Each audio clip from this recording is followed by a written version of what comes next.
Evangelio según San Mateo. En cierta ocasión Jesús atravesaba unos campos de trigo en el día sábado. Sus discípulos, hambrientos, se pusieron a arrancar espigas y a comérselas. Los fariseos le dijeron: mira, tus discípulos están haciendo en sábado una cosa que está prohibida. Y él les respondió: ¿no han leído lo que hizo David y sus compañeros cuando estaban hambrientos? Entraron en la casa de Dios y comieron los panes consagrados que no les estaba permitido comer ni a él ni a sus compañeros, sino solamente a los sacerdotes. ¿No han leído en la ley que en el templo y en sábado los sacerdotes quebrantan el reposo sin incurrir en culpa?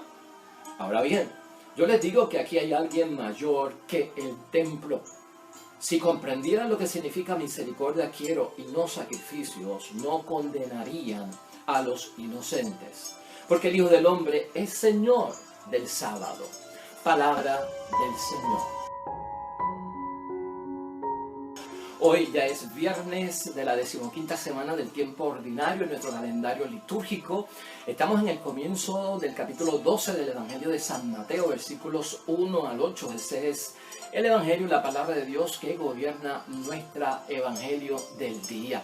Y hoy tenemos palabras, hermanos y hermanas, de estos encontronazos que tuvo Jesucristo con los fariseos, que eran rigurosos, que eran legalistas en términos del cumplimiento de la ley, de las obligaciones en las prácticas religiosas y esas confrontaciones que aparecieron con Jesús, ¿no? En momentos en que los discípulos de Cristo no ayunaban, en los momentos en que los discípulos de Cristo no se lavaban las manos para comer, en los momentos en que los discípulos de Cristo pues tal vez estaban trabajando el día del sábado que había que descansar, o en momentos hasta incluso que Cristo sanó personas de grandes enfermedades en el sábado, en el día de descanso. ¿Qué significa todo esto en términos de estará Cristo violando la ley del respeto al día del Señor? ¿Estará nuestro Señor Jesucristo aboliendo la ley del descanso judío, donde había que respetar este día como el séptimo día en que Dios descansó luego de la creación del mundo? De eso vamos a estar hablando un poquito en el día de hoy, aunque vamos a refinar todo eso. Aquí el pensamiento que nos debe de guiar a todos es este, hermanos y hermanas, que hay que tener cuidado cuando las prácticas religiosas no nos ayudan a descubrir a Dios. Las prácticas religiosas y las obligaciones que tenemos en torno a los compromisos que hemos asumido como cristianos y seguidores de Cristo y como miembros de una iglesia, todo eso, hermanos y hermanas, en términos de obligaciones, de práctica, de respeto y obediencia a las leyes, deben ayudarnos siempre a descubrir a Dios. Si no nos ayudan a descubrir a Dios, debe haber algún conflicto que tenemos que resolver, porque puede ser por mala interpretación o porque estamos siendo muy rigurosos o muy legalistas con la interpretación y aplicación de la ley, y entonces esto nos crea un conflicto y también desorienta el propósito y el espíritu que tiene esta ley de salvar nuestras vidas. Aquí hay tantos temas para discutir y podríamos hablar acerca del mismo día del domingo como el día del Señor para los católicos cristianos y para los cristianos el sábado, que a veces prevalece como el día oficial para otras religiones como los adventistas, como los judíos o hasta para los testigos de Jehová.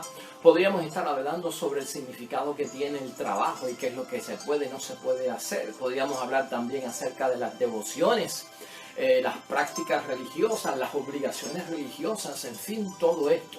Pero aquí el punto que queremos destacar hoy, hermanos y hermanas, es esto que hemos dicho al principio. En este evangelio, precisamente lo que hace es como que enseñarnos a tener cuidado, hermanos y hermanas, a analizar con cuidado que las obligaciones religiosas que no nos vayan a apartar del descubrimiento de Dios, por meternos de lleno en una actitud hacia las prácticas demasiado legalistas y demasiado rigurosas, poniéndolos a un nivel por encima de otras cosas. Y eso es lo que hace Cristo en este evangelio. Aquí hay una enseñanza, aquí hay una doctrina a través del ejemplo de nuestro Señor Jesucristo, enfatizando sobre todo en su persona.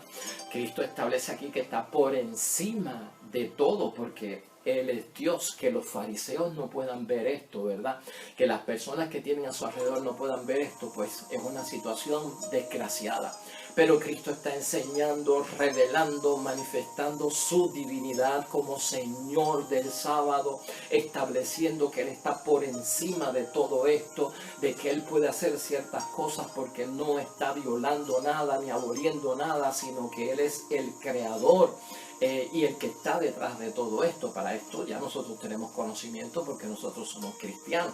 Pero los judíos no tenían claras estas cosas, hermanos y hermanas. Eran leyes muy pesadas, muy rigurosas las prácticas religiosas de estos fariseos que querían establecer y que estaban velando siempre quién las cumple y quién no las cumple. Las leyes eclesiásticas, hermanos y hermanas, debemos entender todos nosotros, están y deben de estar siempre garantizadas por Dios. Eso quedó claro en el Evangelio de hoy. Pueden paralizar la vida cristiana, lamentablemente, y la vida en la iglesia si no descubren a Dios a través de la práctica cristiana y a través de las obligaciones cristianas.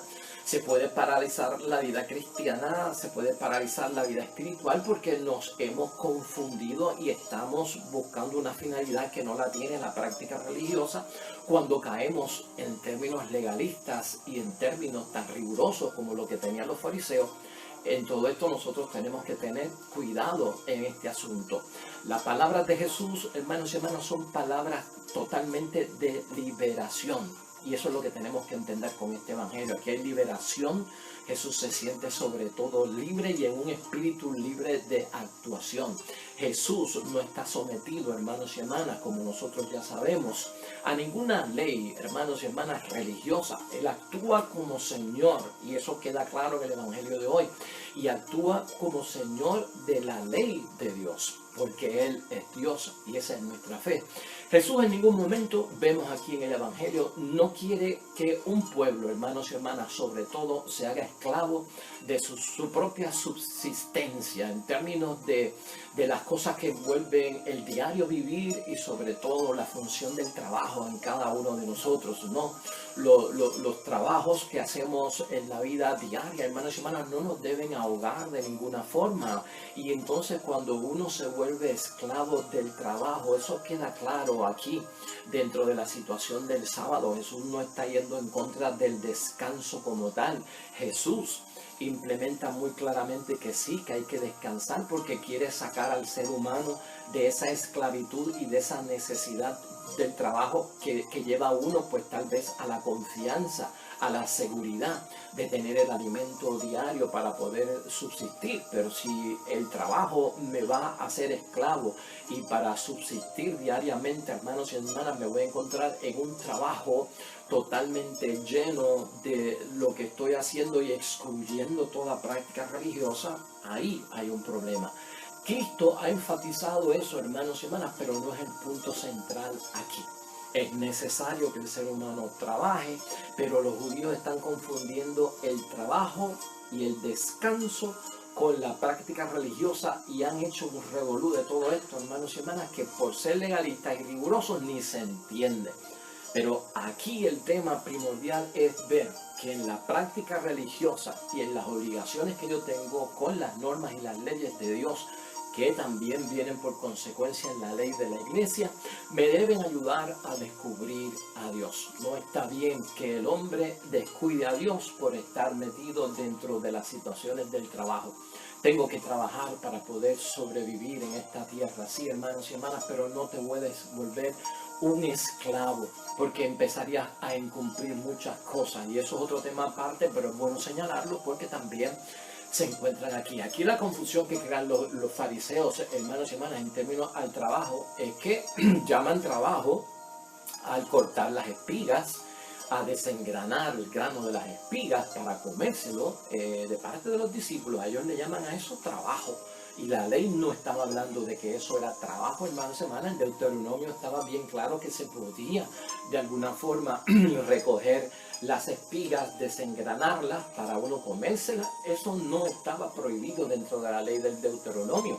Así que ese no es el issue aquí, y los fariseos lo han sacado fuera de proporción, lo han malinterpretado en términos tan rigurosos que quieren hacer ver que Jesucristo está incumpliendo con las leyes de Dios, que desobedece y que lleva a otros también a engañar y a desobedecer. Las leyes están al servicio, hermanos y hermanas, de las personas, y eso queda claro con Jesucristo nuestro Señor. Se presentan deberes para nosotros que a veces en la vida son más urgentes. Aquí hay una urgencia en el caso de Cristo. ¿Qué es lo que dice el Evangelio? Que los discípulos tenían hambre.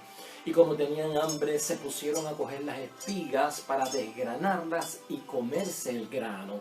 Eso no es trabajo. Aquí hay una necesidad, aquí hay una caridad que permite Cristo, que les permite hacer a sus discípulos, porque la caridad va por encima, hermanos y hermanas, de ciertas reglas y ciertas normas. Cuando hay hambre, cuando hay casos de urgencia, cuando hay casos de emergencia.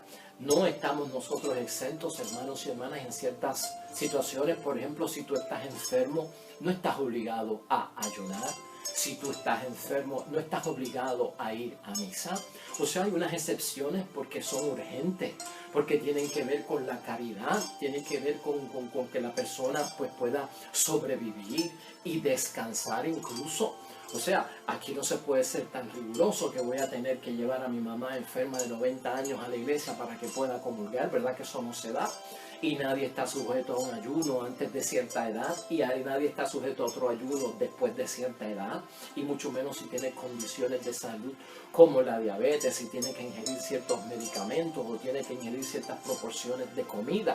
Pues todos sabemos que eso tiene un equilibrio. Llevarlo a una forma rigurosa, hermanos y hermanas, de obligar a todo el mundo, a enfermos, a mayores de edad, a hacer esto, y el enfermo tiene que coger y ir a misa porque si no está en pecado, estaríamos cayendo en un desorden totalmente, y ese es el problema que tienen los fariseos. Y si estas cosas no me ayudan a descubrir a Dios, quiere decir que la ley ha sido malinterpretada, y esto no me tiene que dar a mí, hermanos y hermanas, dolores de cabeza. Por lo tanto, se presentarán en la vida, hermanos y hermanas, en términos de las leyes y de las normas, situaciones urgentes como el hambre, la enfermedad, situaciones que necesitan sanación. Y eso fue lo que hizo Cristo. Mayormente en los sábados que curó, vio una necesidad bien grande en expulsar demonios, en sanar enfermedades, en que la gente pudiera volver a escuchar, pudieran volver a ver, pudieran volver a caminar, pudieran volver a mover su brazo que estaba lisiado. Todo esto es mucho más urgente que no trabajar el sábado, porque estamos viendo las cosas desde un punto de vista de salvación, hermanos y hermanas, y no tan rigurosamente. Los judíos en aquel tiempo, y por esto crea mucha controversia, y nosotros no podemos caer en ese error, tenían 39 prohibiciones en torno al trabajo el día del sábado. 39, hermanos y hermanas, prohibiciones. Desde 3 que les voy a mencionar aquí. No podían recoger leña, dice el libro de Números, capítulo 15, versículo 32. No podían encender fuego en ese día, en el libro de Éxodo 35, capítulo 35, versículo 3. Es más, y no podían ni preparar alimentos. Éxodo 16, versículo 23. Así de rigurosas eran estas normas, hermanos y hermanas. Entonces, hasta los mismos profetas del Antiguo Testamento condenaron esa rigurosidad que tenían algunos en términos de la implementación de las leyes, de las prácticas de la religiosa, al extremo de convertirse en cargas pesadas para otras personas. Ahí es que están esos yugos de los que estamos hablando en estos días, ahí es que estaban esas cargas pesadas. Uno de los profetas que criticó todo esto fue Oseas. Si tienes un tiempo de leer al profeta Oseas, y en el resumen del libro del profeta Oseas, lo que nosotros vemos es que él advierte que la práctica legalista de estar haciendo estas cosas puede convertir a un pueblo sin devoción interior. O sea, no crece nada adentro, y entonces todo es un espectáculo de no hacer afuera, pero por dentro estoy con otro sentimiento. Entonces la práctica legalista, dice, o sea, de convertir a un pueblo sin devoción interior, corre el peligro para el crecimiento de las personas espiritualmente. O sea que no es de beneficio para nadie.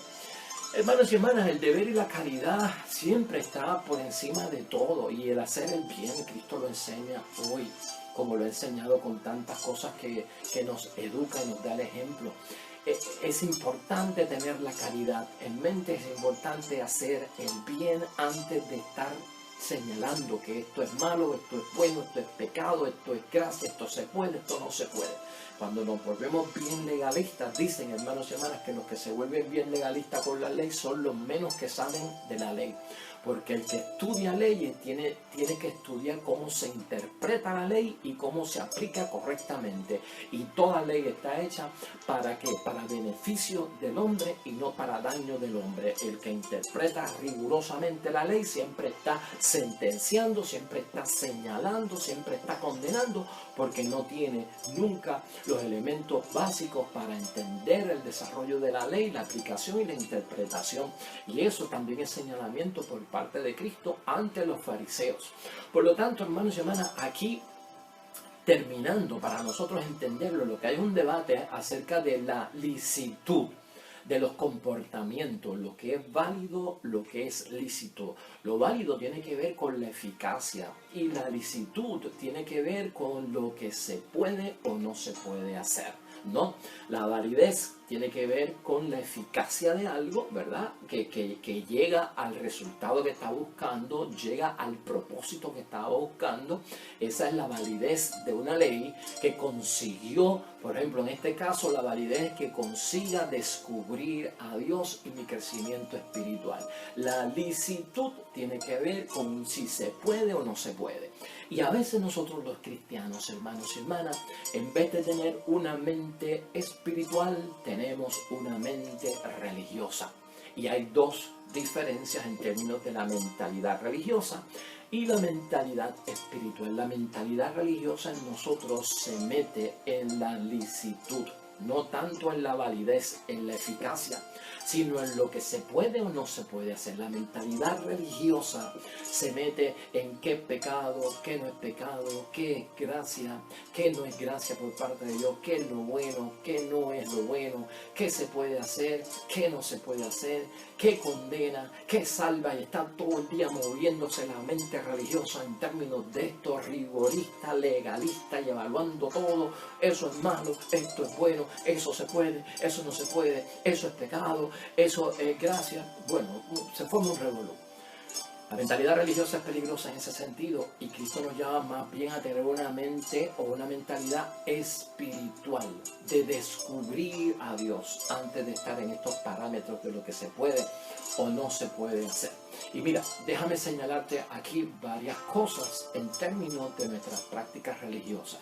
Y ya esto es a manera de conclusión. Nuestras prácticas religiosas, hermanos y hermanas, tú las haces y yo las hago. Entre ellas podemos mencionar algunas de tantas que hay. Pero cuando hablamos de prácticas religiosas, para que tú entiendas esto en tu mente y en tu desarrollo espiritual, prácticas religiosas como el ayuno, como los rezos, como las devociones, como la oración, como la caridad, como las peregrinaciones, como las procesiones, como la meditación y la penitencia. Son algunas de las prácticas religiosas. Y en todo esto hay que tener cuidado. Todo esto tiene que ayudarme a descubrir a Dios. Ese es el fin que tiene. Así que te voy a enumerar 7 por lo menos que debes de tener en mente para saber que las prácticas religiosas están ayudándome a descubrir a Dios. Número 1 está esa. Toda práctica religiosa que tú hagas en tu vida, si va a tener la validez que Dios espera en tu crecimiento espiritual y salvífico, tiene que ayudarte a descubrir a Dios. Número 2, está garantizada por Dios esa práctica religiosa y por la iglesia. En segundo lugar. En tercer lugar, el propósito de la práctica religiosa tiene que ser la vida y la salvación. En cuarto lugar, tiene que ser la práctica religiosa libertadora para mí. En quinto lugar, esa práctica religiosa está al servicio de la persona. Número 6, esa práctica religiosa crea en mí un crecimiento de devoción interior. Y número 7, nos apegan e incorporan más a nuestra iglesia. Nos apegan y nos incorporan más a la iglesia. Si esas 7 características están dentro de tu práctica religiosa, vamos por buen camino y vamos a descubrir a Dios. En sentido contrario, si tú notas que una práctica religiosa o una obligación aún de ley de Dios, que te la está diciendo alguien o algún grupo o alguien, tiene estos 7 elementos, eso no viene de Dios. Número 1, si encubre a Dios esa práctica religiosa. Si no tiene aprobación de Dios y no tiene aprobación de la iglesia. Número 3, si puede llevar a la muerte y puede llevar a la condenación. Número 4, si esa práctica religiosa me esclaviza, en términos de que me ahoga y me asfixia. Si esa práctica religiosa, número 5, es por propio interés y no está a favor del servicio. Número 6, si crea una devoción superficial exterior para ser vista por los demás y no tiene ese crecimiento interior. Número 7, crean despego. Empezamos a despegarnos de la iglesia, empezamos a despegarnos de las cosas de Dios. Esas devociones, hermanos y hermanas, no vienen por parte de Dios, sino ayudan a descubrir a Dios. Así que vamos a tener todo esto en mente, hermanos y hermanas. Cuidado con las prácticas religiosas, que a veces no nos ayudan a descubrir a Dios. Somos devotos, hermanos y hermanas, y nosotros practicamos la caridad, y nosotros hacemos penitencia, y nosotros meditamos, pero aún la meditación tiene que ser como manda la iglesia, como garantiza Dios que tiene que ser. Yo no voy a meditar como un monje budista, y yo no voy a meditar yoga, porque eso para mí pues no viene de Dios. ¿Me estás entendiendo? Analiza, averigua, y tal vez en la misma fe que yo estoy, ten cuidado, porque cuando las prácticas religiosas se exageran, podemos estar tapándole el rostro a Dios. ¿Qué pecado vas a tener tú si te olvidaste de no comer carnes un Viernes Santo? Piensa en eso por un momento. No comiste carne un Viernes Santo. ¿Te irás al infierno por eso? ¿Te condenarás? ¿Habrás cometido un pecado mortal? ¿Por qué? Piénsalo por un momento. Podemos llegar a ser tan rigurosos, hermanos y hermanas, cuando la ley es para la salvación de las personas. A eso es lo que nos referimos. Tengamos cuidado, hermanos y hermanas, por perderse una procesión en un día, de lo que sea. Yo no estoy cayendo en pecado, ni mortal, ni me he condenado. Hay que poner las cosas en su justo balance, y esto nos va a ayudar a facilitar ese camino que es para descubrir a Dios y que tiene que ver con nuestra salvación. Ahí lo dejamos hasta mañana.